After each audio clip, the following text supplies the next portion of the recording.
Атака на Локомотив Пловдив. Много са опасни смърфовете, когато разиграват на висока скорост. Зоран Балдовалиев намира Мартин Камбуров. Той овладява на гърди и стреля. Това е гол. Прекрасно попадение на Мартин Камбуров в 33-та минута. Локомотив Пловдив побежда на Славия с 1-0. Чудесна атака на Локо Пловдив. Камбуров отива да прегърне Христо Колев. Може би помните онази пресконференция през седмицата, в която Камбуров заяви, че застава твърдо зад Христо Колев. Ясин Елкаруби също е доволен. Блестяща атака на домакините довежда до този гол. Нямаше какво да стори Марио Кирев. Зоран Балдовалиев получи топката на левия фланг. Необезпокояван. Вдигна главата, видя Мартин Камбуров, който овладя на гърди и след това с безапелационен удар прави резултата 1-0. Ето го центрирането на Зоран Балдовалиев. Камбуров овладява на гърди и стреля от воле.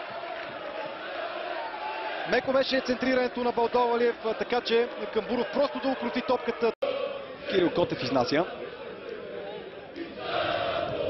Дълга топка към Мартин Камбуров, който много добре свали с гърди.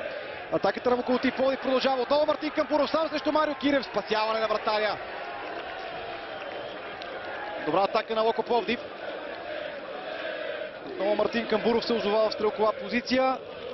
Отправи удар, но Марио Кирев се справи. От него тръгна нападението на черно-белите. Свали с гърди към свой съотборник. Мисля, че това беше Зоран Балдовалиев, който върна топката към него.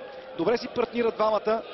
Разбират се чудесно. Зоран Балдовалиев елиминира с финт Пиргов. След това подаде към непокрития Камбуров. С гръб към вратата бе Камбуров. Имаше време да се обърне, но Кирев го спря. Възможност за удар от дистанция. Точно така. Има рикошет. След това разбъркване и изчистена топка. Сам самичък в атака за отбора на Славия Жереми Манзуро. Няма как да се промъкне. Опитват се в началото на второто полувреме домакините да нанесат своя удар. В атака може би имаше фаул, но главният съдия пусна авантаж.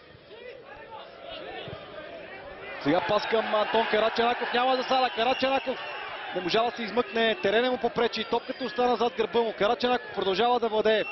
Трябва да подава. Може и да стреля Карачанаков. Затворен е. Чак сега потърси паса. Атаката на Славия изглежда опасна. Удар в ръцете на добре пласирания Елкаруби. Тревата не затруднил по никакъв начин на Елкаруби. Докато гледахте повторението на отсрещната врата, шанс за отбора на Локомотив Пловдив. Димо Бакалов, подаване, върната топката назад, 2-0. Втори гол на Мартин Камбуров. Локомотив Пловдив прави решителна крачка към трите точки в днешния матч. 57 минута. Мартин Камбуров. Изключително силен двубой за него. 2 гола, доста активен. Мартин Камбуров, истинския лидер на Локомотив Пловдив.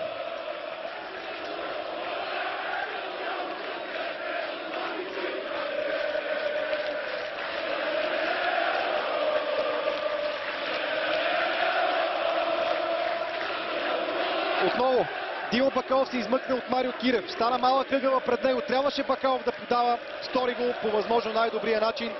Ниско по тревата. Така че Мартин Камбуров само да насочи топката в очертанията. И за опитен реализатор като него не представляваше затруднение да го стори. Така Локомотив Пловдив вече има аванс от 2 гола. Ето как Димо Бакалов избяга от Марио Кирев. Хубавото за Мартин Камбуров вече топката стигна